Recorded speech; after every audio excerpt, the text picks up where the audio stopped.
All right, hi everybody. So I wanted to cover basically what's occurring regarding the ethnic studies curriculum that has been created and drafted since February of this year, and sort of the blowback as we kind of finalize the feedback period, which ends tomorrow, Thursday, August 15th, or technically it's actually today, August, as I'm recording this at midnight. So the committee of 18 professors, educators, teachers across the state, selected from across the state of California, have worked on this since February of this year till about May. So, we're talking maybe 4 months at most while they're doing their professional jobs. So I'd like to cut them some slack, but there are clear biases here and very clear omissions, and they must be accounted for. So here's the list of members. This is not doxing them, right? This is actually the California Department of Education website. This does not have personal information, address, contact information, nothing. But these are the individuals, and as you can notice, when you're scrolling through here and you can see over here, they're mostly located around San Francisco, San Jose, that area, even around Sacramento. But most of them, as you can see, very few are, a third of the 18, 6 of them are from Southern California. Um, I think that there's needs to be a broader representation here. And one group, noted this, not particularly that there were 6 of the 18 from Southern California. There were none from San Diego, from that area. There were none from, closer to the border with Mexico. There were none. Gosh, it's so many places across California. It's a massive state. 18 people to represent 30 plus million people, and a history of the United States. I mean, 18 people. Come on. This is a massive undertaking in just 4 months. So they produced 500 pages, and so here we are. So there's the list of people. This is CIRAC. It's a group that seeks to empower, as we see here, Yuan, Japanese, Korean, Lao, South Asian, and Vietnamese Americans, and the atrocities they've suffered under, and what kind of history and impact they've had on American society as they've fled the horrific and oppressive experiences they've endured. So I want to look at some of the responses, though, specifically. Actually, let's move over here. No, that's not the one I wanted to go to. Oh, here we go. Sorry, from Education Week Teacher blog. So there were some comments stating here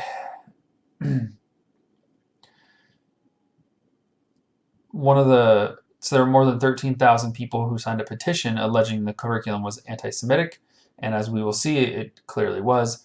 And it stated also that conservatives attacked it for being anti-capitalist. So not only did it receive criticism from various groups and ethnic minorities across the state of California, but it also received some condemnation from various Jewish groups. And there were more than 5,000 comments on the public comment portal. So as you can see here, here's some of the public response, sort of contextualized with some basic numbers. But here we go. So there's some anti-Jewish bias. We cannot support a curriculum that erases the American Jewish experience, fails to discuss anti-Semitism, reinforces negative stereotypes about Jews, singles out Israel for criticism, and would institutionalize the teaching of anti-Semitic stereotypes in our public schools. What's fascinating about this is that in piece after piece in the LA Times, I've got 2 pieces here where it's stated that the goal is to not leave anyone out. The Armenian genocide was omitted. Viewpoints of the state of Israel were only from, for instance, perhaps Muslim perspective, but also from the boycott, divestment, and sanction movement. And what's really fascinating is that the criticisms that are noted here by the Jewish community actually stated that anti-Semitism in the document's glossary was left out. So a lot of other terms were left in, like Islamophobia, for instance. So they're drawing a dichotomy here. Islamophobia was included in the glossary, whereas anti-Semitism was not. And yet anti-Semitism is arguably inside the document in the form of the BDS movement, which was unqualitatively, was not qualified in any way with any criticism. Now, what's fascinating is that if I look at this LA Times piece here, um, look at this. One of the major points of friction involves inclusion in the curriculum of the movement to push boycotts, divestment, and sanctions against Israel for the Jewish state's treatment of Palestinians. And then it says some Jewish groups, such as Jewish Voice for Peace Bay Area, support its inclusion, while others, such as the American Jewish Committee, oppose it. That's okay. That's fair description of the event, but it's not a full description. So if we look over here, who is the Jewish Voice for Peace?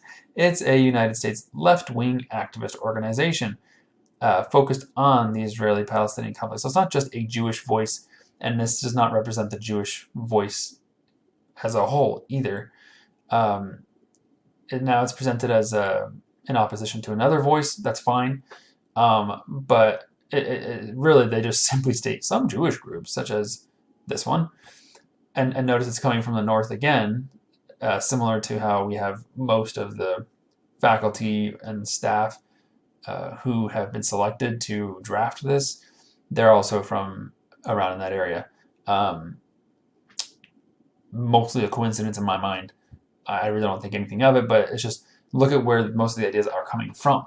Yes, just in general. So we're getting sort of this grouping bias here.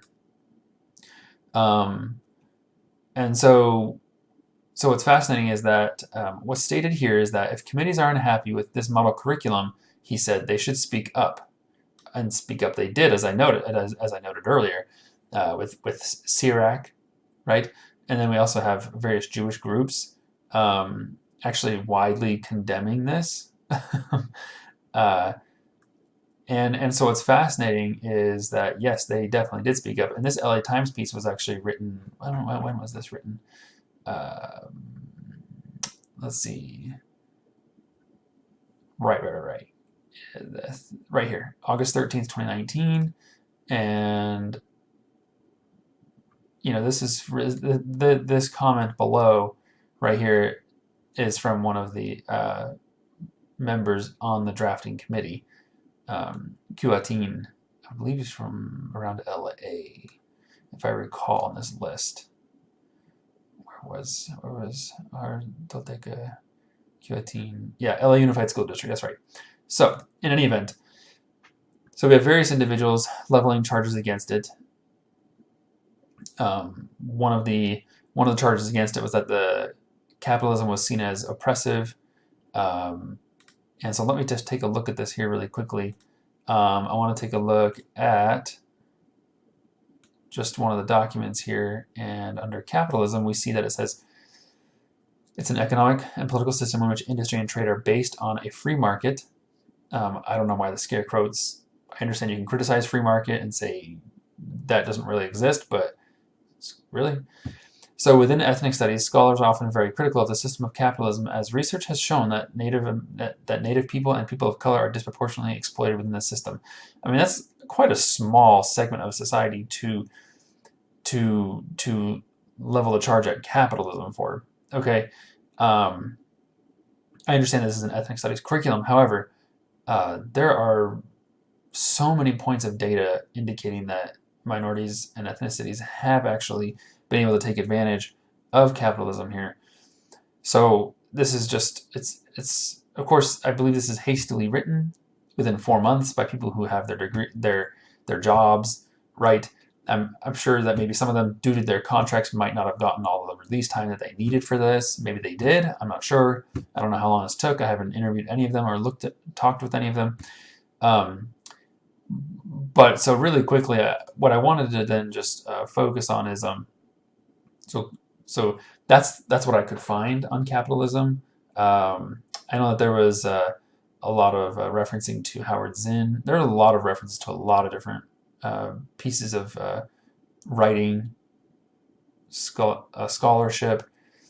with regard to critical race theory, critical pedagogy, and ethnicity studies itself. So, what I really want to focus on, essentially, in the end, falls short and needs to be substantially redesigned. Okay, that's the basic statement regarding this curriculum. And the California Legislative Jewish Caucus said that the curriculum effectively erases the American Jewish experience, omits anti-Semitism, denigrates Jews, and singles Israel out for condemnation. That's pretty rough. How do you recover from that? Well, you really make it very clear that BDS is one viewpoint, for instance, on the state of Israel. It is not an authoritative voice on the state of Israel's impact in the Middle East with regard to Palestinians, too.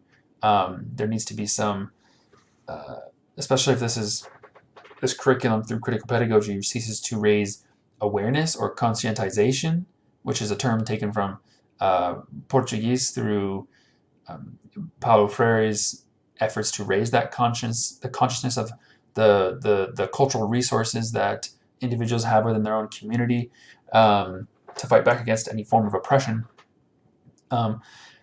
And so, what this seeks to do is to raise this awareness, and honestly, there needs to be awareness of what the Hamas, Hezbollah, these terrorist organizations have done or not actually done for Palestinians, and against a democratic state like Israel. It's a mess that I can't fix, and presidents have tried and failed to continually fail to fix. So, when it comes to oppression, there's also a definition in this document. So this brings me to another point here. So when it comes to oppression, I've highlighted some things here. I'm not going to cover them all. But oppression, prolonged, unjust, and or cruel exercise of authority or power over another person or group. Also a sense of being weighed down in body, mind, or spirit. That last part, being a sense of being weighed down, doesn't that just spell out snowflake, social justice warrior, individuals on campuses that just need their safe spaces and otherwise are oppressed? That's the extreme, in my opinion. Oppression exists. It's real. The social justice warriors, flaky responses to conservatives coming to their campuses to speak, for instance, that does not speak to me of oppression. That's a college campus where you are to hear others' ideas and judge them based on those merits, and not just reject an ideology, but to critique it, criticize it, and bring your best arguments against it, and to hear someone else's point also, and to take it up and see where it fits for you. Well, this doesn't really do that if it's encouraging being weighed down in mind, body, and spirit, because we're looking at what this really is looking at is institutional power, authority. It's a very Marxist view. In fact, it is a Marxist view through critical pedagogy of the realities of classicism in society based on ethnicity, right? Okay, so that's about it. But one last thing one little doozy here is that whiteness. Okay, so how are whites within this ethnic? Okay, there are a lot of examples within the curriculum. Another couple other documents with activity examples. Well, while this